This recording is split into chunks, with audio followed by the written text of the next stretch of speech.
I'm Lizzie Green, and I'm from Dallas, Texas. I was a very enthusiastic, rambunctious child. I wasn't afraid of bugs or spiders or anything like that. I would kiss frogs not because I wanted to turn into a princess, just because I wanted to see if I got warts. Like, I was that kid. I had done the school talent show every single year of my life. Pretty much every year I sang a different Taylor Swift song. Like, that was like my thing, is every year I would sing like a Taylor Swift song. My music teacher said, you should really try theater. I mean, since you love performing in front of other people, you should really give it a shot. And so I was like, okay, let's do it. So I went to a local theater and I started performing and doing plays and all that stuff. And I started out in musicals and then went into comedy. And during that time, I was discovered by an agent in Dallas, and I was given a few roles and a few auditions, and it was kind of just like practice to me. Like, I was just like, oh, fun, script, let's audition. I didn't really ever think anything would like come of it. But eventually something did come of it, and I met a manager. I was sort of given a few more auditions and all that stuff, and one of which was Nicky, Ricky, Dicky, and Dawn.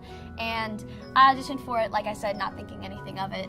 I got a callback, which was something that had never happened in my entire life. I flew out to LA and did another audition, and they kept calling me back. And I think there were like a total of like 10 auditions auditioning for this role of Dawn, and the final script was 12 pages long. And I had 2 days to memorize it.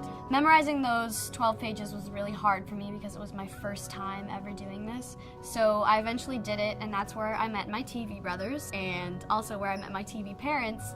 And at the end, we all just did like the whole quaddle thing where we went, aw, Harper. And that night I figured out that I had gotten the role, and it was one of the best feelings in my entire life because I was just so exhilarated and excited.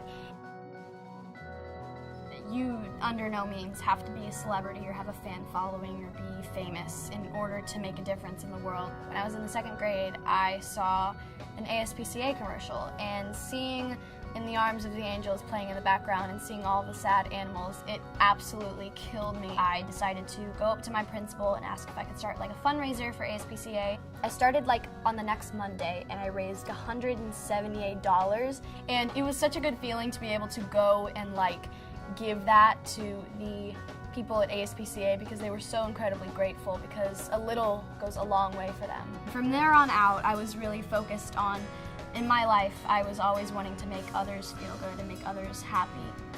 But nowadays, people are really focused on social media followers and how many likes you get on a photo, and that's really not like what's the most important. Like, what's most important is that you're like making a difference. You are going to be the change in this world, and that's so important because, like, especially when you're all worried about like how many likes you have, you sort of like bring your mind to this like superficial world almost. And social media, I'll tell you right now, is not the most important thing. You'll go into an audition and they'll ask you like, okay, so what is your fan following? How many followers do you have? And it's just kind of, you get kind of taken aback. You're like, oh, but I'm so much more than followers. And I believe that's what everyone should know. Like, you're so much more than the number on your photo or how many likes you get or how many followers you have. Like, you can be exactly who you want to be, and you should not worry about that. I'm Lizzie Green, and you're so beautiful now.